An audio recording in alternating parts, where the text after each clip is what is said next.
Hi hello welcome to Sam's vlogs. ఈరోజు మనం tasty Emmy గోంగూర బోటి కర్రీ ఎలా చేయాలో చూద్దాం. అందుకోసం ముందుగా మనం బోటిని నీట్గా వాష్ చేసి ఉంచుకోవాలన్నమాట. ఈ బోటి క్లీనింగ్ కొంచెం టైం టేకింగ్ ప్రాసెసే.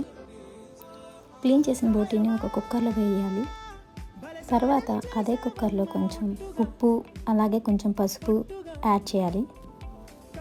తర్వాత వేసిన ఉప్పు పసుపు బోటికి బాగా పట్టే విధంగా కలిపి మూత పెట్టి గ్యాస్ మీద పెట్టేయాలి.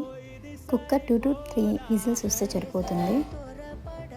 ఈ బోటి ఉడికేలోపు మనం గోంగూర క్లీనింగ్ అండ్ అలాగే పచ్చడి చేసే విధానాన్ని చూద్దాం.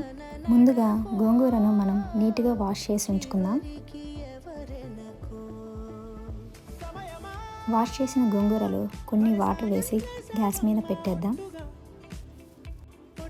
ఇక్కడ మన బోటి ఉడికింది. మీరు చూస్తున్నారు కదా బోటి ఎంత చక్కగా ఉడికిందో. ఉడికిన బోటీలోని వాటర్ని నీట్గా వంపేద్దాం. ఇక మనం ఫ్రైకి ఒక బాండిల్ పెట్టుకుందాం. ఇందులో కొంచెం ఆయిల్ వేద్దాం. ఆయిల్ కొంచెం హీట్ అయిన తర్వాత కొన్ని ఆనియన్స్ వేసి బాగా వేపుదాం. ఆనియన్స్ లైట్గా కలర్ మారిన తర్వాత ఒక టమాటోని కట్ చేసి వేద్దాం. అందులోనే 1 టేబుల్ స్పూన్ అల్లం వెల్లుల్లి పేస్ట్ కూడా వేసి బాగా మిక్స్ చేద్దాం. ఇక్కడ మీరు చూస్తున్నారు కదా టమాటా కొంచెం బాగా స్మాష్ అయింది. ఇందులోనే కొంచెం పసుపు అలాగే కొంచెం సాల్ట్ కూడా వేద్దాం. ఈలోపు మనం ఉడుకుతున్న గోంగూరలో 4-5 పచ్చిమిర్చి వేసి ఉడకనిద్దాం. వేగిన ఆనియన్ టమాటాలో ఉడికించిన బోటి కర్రీని వేద్దాం.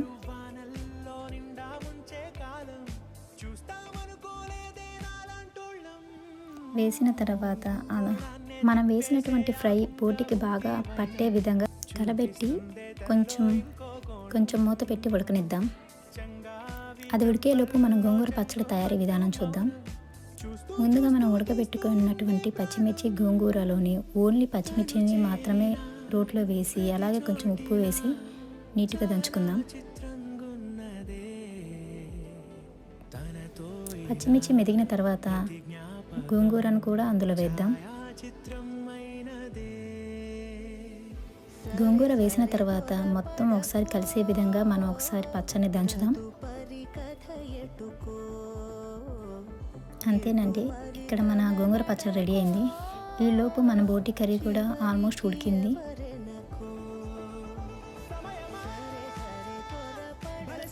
ఈ ఉడికిన బోటీలోకి కొంచెం మనం కారం కూడా యాడ్ చేద్దాం.